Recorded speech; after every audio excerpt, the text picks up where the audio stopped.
আসসালামু আলাইকুম আমার প্রিয় শিক্ষার্থী, আশা করি সকলেই ভালো আছো। আজকে ষষ্ঠ শ্রেণীর একটা সিম্পল ম্যাথ করব। তো দেখো, এটা তোমাদের বইয়ে আছে অঙ্কটা। তো অঙ্কটা হচ্ছে যে বইয়ে একটু ছবিটা মানে দুজন পার্সন দেওয়া আছে, ছবি দেওয়া আছে, এই বাগানটার ছবি দেওয়া আছে।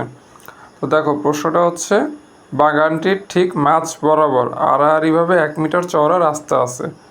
এখন তোমাকে বলছো যে বাগানটির পরিসীমা কত এবং তারপর হচ্ছে গিয়া চলো রাস্তা দুইটির মোট ক্ষেত্রফল নির্ণয় করি। দেখো, এখানে যে বাগানের ভিতরে একটা সাদা রাস্তা আছে দেখছো, এটার ক্ষেত্রফল নির্ণয় করবো এবং বাগানের পরিসীমা বের করবো। তাহলে চলো অঙ্কটা শুরু করি।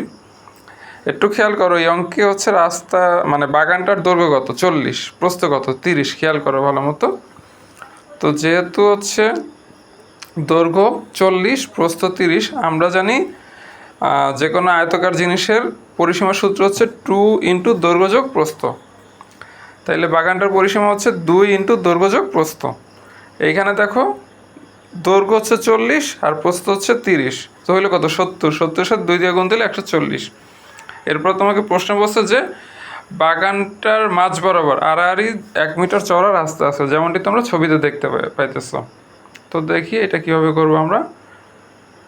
দেখো, দৈর্ঘ্য বরাবর রাস্তার ক্ষেত্রফল, দেখো যে দৈর্ঘ্য আছে কত 40, তো এই বরাবর রাস্তার যে ক্ষেত্রফল সেটা কীভাবে বের করবো। দেখো, দৈর্ঘ্য আছে 40 এবং রাস্তা, কারণ যেহেতু রাস্তাটা বাগানের ভিতর দিয়ে একই পরিমাণ লম্বা, এই দৈর্ঘ্যটা 40 হবে এবং এই বাগানটা হচ্ছে 1 মিটার চওড়া, তাই প্রস্থ হচ্ছে 1।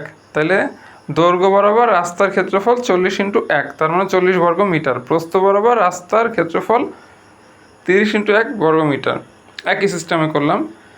এখন দেখো, রাস্তার দৈর্ঘ্য এবং প্রস্থ বরাবর যে মাঝে একটা জায়গা আছে, সেই জায়গাটা কিন্তু দৈর্ঘ্য বরাবর যদি আমি হিসাব করি তাহলে প্রস্থ বরাবর হিসাব করতে পারবো না, এই জন্য হচ্ছে কি আমি মাইনাস করলাম। তাইলে দেখো, রাস্তার দৈর্ঘ্য এবং প্রস্থ বরাবর মাঝের জায়গাটির ক্ষেত্রফল হচ্ছে 1:1, 1 × 1।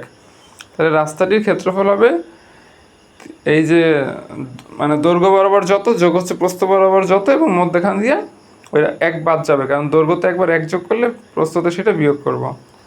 তো উত্তরটা হচ্ছে 69। তো আশা করি তোমরা অঙ্কটা বাসায় প্র্যাকটিস করবা এবং পরীক্ষার জন্য প্রস্তুতি নিবা।